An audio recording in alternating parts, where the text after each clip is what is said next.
आज अपन इससे पहले वीडियो में अपन सिलेबस देख चुके हैं, ठीक है। आज अपन बात करने वाले हैं यहाँ पर जल निकास की, ठीक है। तो कक्षा 12वीं के जो फसल उत्पादन और उद्यान शास्त्र का जो पोर्शन है उसका अपन जो पहला चैप्टर देखने वाले हैं, ठीक है। इस पहले चैप्टर में हम लोग को जो चीज़ें देखनी है तो सबसे पहले अपना जो चैप्टर है वो है जल निकास मतलब ड्रेनेज, ठीक है। अब जल निकास में हमको क्या क्या पढ़ना है, ठीक है। तो सबसे पहले अपन को जो है इसकी पढ़नी है परिभाषा। क्या पढ़नी है? परिभाषा, ठीक है। परिभाषा पढ़नी है। उसके बाद पढ़ना है महत्व। क्या पढ़ना है? महत्व कि इसका क्या महत्व है, जल निकास का क्या महत्व है। देन सेकंड अपने को पढ़ना है कि भैया इसकी आवश्यकता क्यों पड़ रही है, ठीक है। आवश्यकता क्यों पड़ रही है ये भी अपने को पढ़ना है। आगे अपन बात करें इसकी तो भैया जल निकास की जो प्रणालियाँ उसके बारे में अपन को बात करना है। मतलब जल निकास की कौन कौन सी प्रणालियाँ होती है, ठीक है, उसके बारे में अपन बात करेंगे। उसके बाद अपन बात करेंगे इसकी विधियों की, ठीक है, कि जल निकास की कौन कौन सी विधियाँ होती है, किस प्रकार से जल निकास होता है और इन विधियों को प्रभावित करने वाले कारक, ठीक है, कि जब अपन विधि का यूज़ करेंगे तो उनको कौन कौन से कारक हैं जो क्या करेंगे, इफेक्ट करेंगे, इसके बारे में अपन वहाँ पर डिस्कशन करेंगे, ठीक है। आगे अपन बात करते हैं तो जल निकास का मृदा पर और मृदा में बोई जाने वाली फसलों पर किस प्रकार से प्रभाव होगा, क्या क्या प्रभाव होगा, इसके बारे में अपन वहाँ पर बात करेंगे, ठीक है। आगे अपन बात करते हैं जल क्रांति के कारण, ठीक है। अब जल क्रांति के कारण से पहले अपन ने सबसे पहले क्या देखा, इसका जो पाठ्यक्रम है, ठीक है। तो पाठ्यक्रम में हम लोगों ने देख लिया परिभाषा, महत्व और आवश्यकता। देन सेकंड जल निकास की प्रणालियाँ, विधियाँ और प्रभावित करने वाले कारण। जल निकास का मृदा पर प्रभाव, फसलों पर क्या प्रभाव होगा, इसके बारे में बात कर ली। अब पूछेगा जल निकास क्या होता है, ठीक है। तो जल निकास की परिभाषा यदि आती है तो आपको याद रखना है, ठीक है, फसल की पैदावार बढ़ाने के लिए, ठीक है। अपन किसकी पैदावार बढ़ाना चाहते हैं? फसल की। तो फसल की पैदावार बढ़ाने के लिए भूमि की सतह अथवा अधोसतह से, ठीक है, सतह अथवा अधोसतह से जब हम अनावश्यक जल को, कैसे जल को, अनावश्यक जल को खेत से बाहर कर देते हैं, ठीक है। और खेत से बाहर करने के लिए हमको किस विधि का उपयोग करना है? कृत्रिम रूप से, ठीक है। तो कृत्रिम रूप से जब हम बाहर कर देते हैं, ठीक है, तो वो कहलाता है जल निकास। क्या कहलाता है? जल निकास, ठीक है। तो जल निकास कब होता है? वर्षा ऋतु में करने की आवश्यकता होती है, ठीक है। क्यों? क्योंकि जब अनावश्यकता से अधिक जल भर जाएगा, ठीक है, तो उसको बाहर करना जरूरी हो जाए, वरना वो फसल को क्या कर देगा? खराब कर देगा, ठीक है। और उपज हमारी क्या होगी? प्रभावित होगी, ठीक है। अब अपन बात करें सबसे पहले कि जल क्रांति मतलब जल निकास का कारण क्या है, किस कारण जल निकास की आवश्यकता पड़ती है, ठीक है। तो अपन सबसे पहले कारण पर जाते हैं, ठीक है। एग्जाम में आपके 5 कारण पूछता है, अपने को 5 कारण याद करके जाना है, ठीक है। तो अपन सबसे पहले देख लेते हैं भूमि की सतह जो होती है, ठीक है। तो अधोसतह जो होती है उसका कठोर होना, ठीक है। तो जब भूमि की अधोसतह कठोर होती है भैया तो क्या होता है कि जल जो है, वर्षा का जल रिस करके नीचे नहीं जा पाता है, और जब रिस करके नहीं जा पाता है तो उसी सतह पर क्या हो जाता है? जमा हो जाता है। जब उसी सतह पर जमा हो जाता है, ठीक है, तो वहाँ पर लगी हुई फसलों को या वहाँ पर बोई गई फसलों क्या करता है? प्रभावित करता है। उनकी सारी जैविक क्रिया जो है उनको क्या करता है? प्रभावित करता है, जिससे फसल अपने उपज बराबर नहीं दे पाती है, ठीक है। तो इसलिए अपन बात करेंगे कि भूमि के अधोसतह का कठोर होना, उसके कारण जल निकास की आवश्यकता होती है। दूसरा अधिक वर्षा का होना, ठीक है। जब हम आवश्यकता से अधिक वर्षा होती है, ठीक है, और हमारे पास जल निकास नालियाँ या नाले जो होते हैं वो क्या होते हैं? सीमित होते हैं, छोटे होते हैं, ठीक है, जिनसे पानी की जो मात्रा होती है वो कम जाती है बह करके। तो ऐसी कंडीशन में, ठीक है, क्या होता है? उस जगह पर पानी भर जाता है, ठीक है। तो ये भी एक कारण है। उसके बाद चिकनी मिट्टी का होना, क्योंकि चिकनी मिट्टी जो है वो मृदा का जल धारण जो है, मतलब मृदा को नीचे जागने नहीं देती है, ठीक है, रीस करके जाने नहीं देती है। तो ऐसी कंडीशन में जहाँ पर चिकनी मृदाएं होती है वहाँ पर जल निकास की जो समस्या है वो अधिकतर देखी जाती है। तो ये भी इसका एक कारण होता है। उसके बाद जल निकास का सड़क अथवा रेल मार्ग से अवरुद्ध होने के कारण, ठीक है, जल का क्या होता है? मार्ग अवरुद्ध होता है। इस कारण वहाँ पर जल का ठहराव हो जाता है और इसी कारण वहाँ पर क्या हो जाता है? जल निकास की समस्या बन जाती है, ठीक है। उसके बाद भूमि जल का जल स्तर जो है वो ऊपरी सतह पर अधिक होता है, ठीक है। मतलब भूमि का जो जल स्तर होता है यदि वो ऊपरी सतह पर अधिक होगा, ठीक है, तो वहाँ पर रिस करके नीचे नहीं जा पाएगा, और जब नीचे नहीं जा पाएगा तो जल ऊपरी सतह पर इकट्ठा हो जाएगा। क्या हो जाएगा? इकट्ठा हो जाएगा। ये भी एक प्रकार की जल निकास की समस्या है। उसके बाद जल निकास के उद्देश्य की बात करें कि भाई हमारा क्या उद्देश्य है कि हम जल निकास करना चाहते हैं। तो सबसे पहली बात तो हम भूमि को सुधारना चाहते हैं। क्यों? यदि भूमि में पानी भरा रहेगा, ठीक है, तो ना उसकी जैविक क्रियाएं सही तरीके से होगी, ठीक है, ना भौतिक क्रियाएं होगी, ठीक है, ना वायु संचार होगा, ठीक है, और ना ही वहाँ पर हम कृषि क्रियाएं कर पाएंगे। जब सारी चीज़ें नहीं कर पाएंगे तो वहाँ पर क्या होगा भैया? वहाँ पर उपज प्रभावित होगी। और हम कृषि इसलिए करना चाहते हैं ताकि हमारा जो है वो उपज बढ़े, और उपज भाई कृषि हमारी आवश्यकताएं पूरी करती है।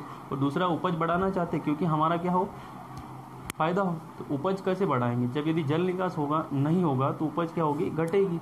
तो ये सारी क्रियाओं से निजात पाने के लिए हम क्या करेंगे, हमारा ये उद्देश्य है कि हम जल निकास करना चाहते हैं। ठीक है, तो भौतिक दशा सुधारना है, भूमि में उचित तापक्रम को बनाए रखना है। ठीक है, जैसे खरीफ के लिए आपको 25 से 35 डिग्री सेल्सियस तापक्रम चाहिए, उसी प्रकार रबी के लिए आपको 15 से 25 डिग्री सेल्सियस तापक्रम चाहिए। ठीक है, और बाकी जायद के लिए 35 से 42 डिग्री सेल्सियस तापक्रम होता है फसलों के लिए। तो यदि ये तापक्रम बराबर नहीं होगा, ठीक है, तो फसलें अपनी जो है जैविक क्रियाएं सही तरीके से नहीं कर पाएगी। ठीक है, और वो जब जैविक क्रियाएं सही तरीके से नहीं होगी तो वहाँ पर क्या होगा भैया, उपज क्या होगी, प्रभावित होगी। तो जो पूरा टारगेट जाकर निशाना लगता है वो किस पर लगता है, उपज पर। ठीक है, उपज प्रभावित ना हो इसलिए हम जल निकास करना चाहते हैं। ठीक है, उपज बढ़ाना है, सिंपल सी बात है। वायु संचार बढ़ाना करना है, हानिकारक लवण जो इसको क्या करना है, हटाना है।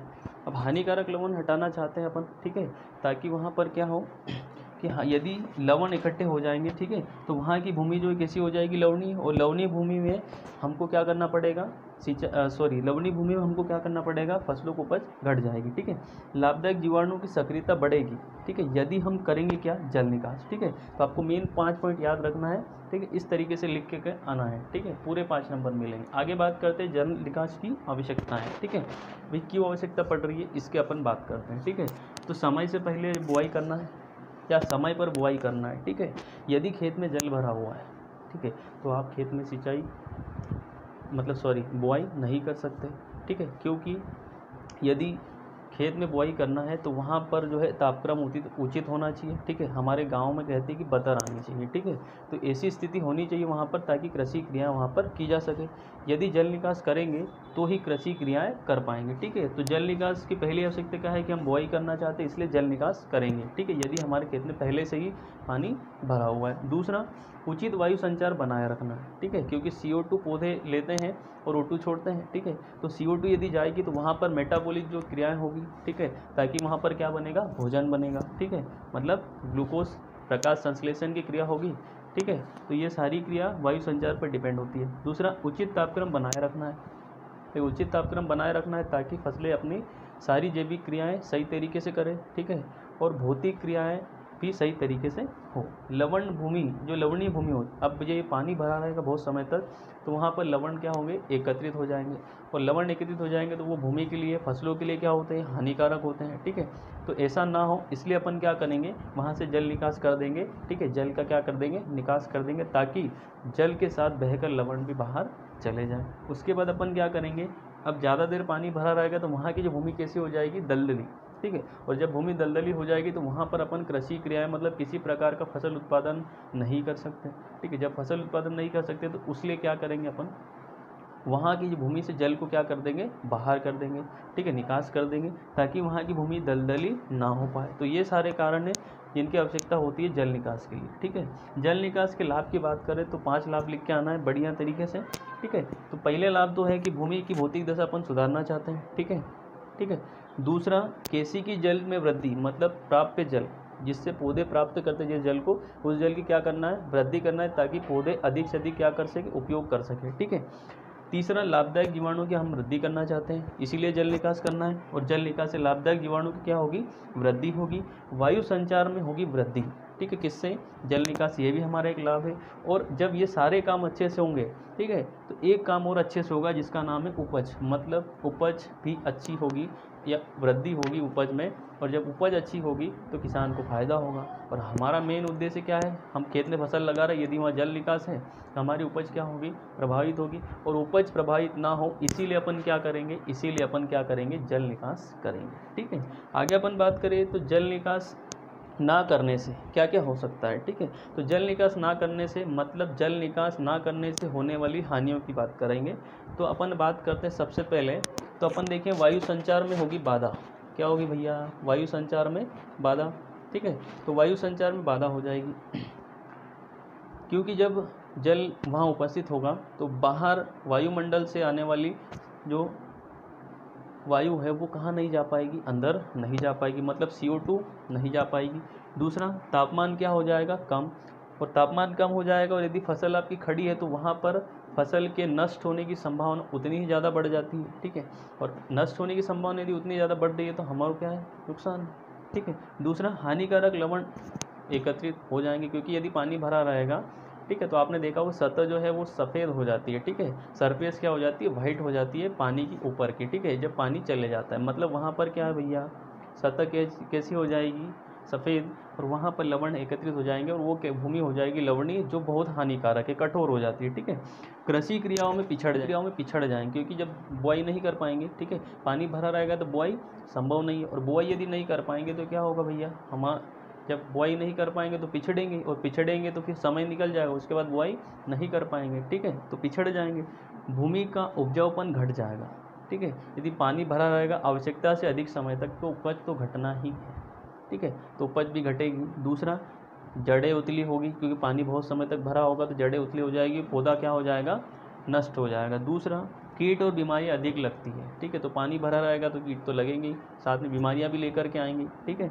और जल अवशोषण की दर में क्या हो जाएगी, कमी। तो सीधी सीधी बात है, ठीक है, आपको तो यहाँ पर ये चीज़ है कि यदि अपन को जल निकास नहीं करेंगे तो बहुत सारी हानियाँ हैं, ठीक है, तो अपने को जल निकास को ध्यान रखना है, ठीक है, और सारी चीज़ें अपन को कवर अप करनी है, ठीक है। तो जल निकास में अपन को, जल निकास की यदि परिभाषा पूछती है तो वो भी याद रखना है, ठीक है, उसके कारण क्यों करना चाहते हैं, उसकी आवश्यकता, उसके उद्देश्य और उससे होने वाली हानियाँ और उससे होने वाले लाभ, ठीक है, ये सब अपने को